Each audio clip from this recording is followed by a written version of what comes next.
Napakalaking oportunidad ng pagiging parte namin sa localized tutorial services na ito.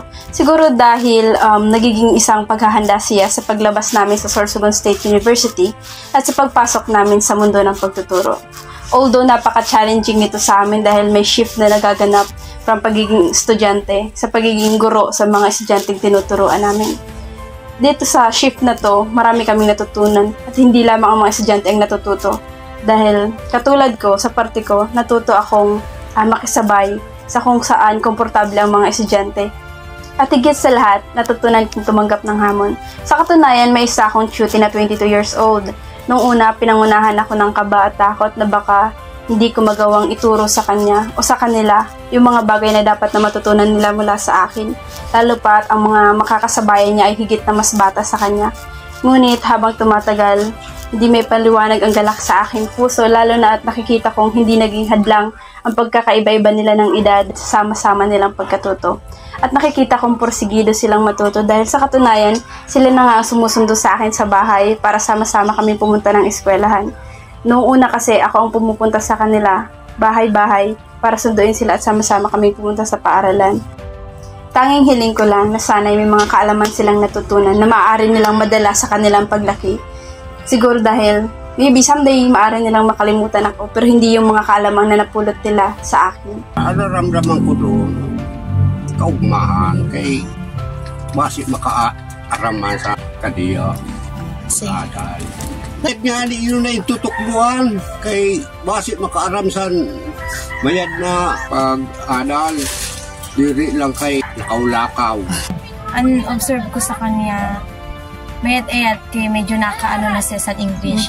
Kaysa before talaga yung nag-conduct sin parang summer class every Saturday. Nakabasa siya pero may nag-aabawa pa siya. Maski mag-question and answer sa school, nakasulo na siya pag-answer. Kaya sabi ko, dako-dako na ano kay niyan, pag may mga assignments siya maski English, nagsusulo na siya, di nakagaysa na wala siya labot.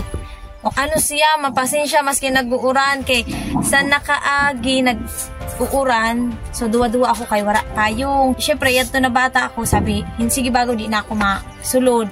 Totoo, diyan na si ma'am. Sabi, ma'am, sunduan ko man po bagaw siya. Nagsusundo siya, tapos pag may irog siya na alanganin na biglaan na pagahoy, na house to house talaga siya. Minsan pag nasisiraman siya sa activity dito, minsan nalilate, inahatod talaga ni ang bata. Tapos nasa recess yun, ate, pasensya bagaw na late, kay bagaw kami, nasiraman mga bata. Say, wala ang problema, kay panatag man kay dito man sa school siya na natutunan. Kaya sabi ko, maano siya, matyaga siya na, maano talaga siya sa estudyante. Ako po, si Roden, 22 years old, estudyante ni Ma'am Grace.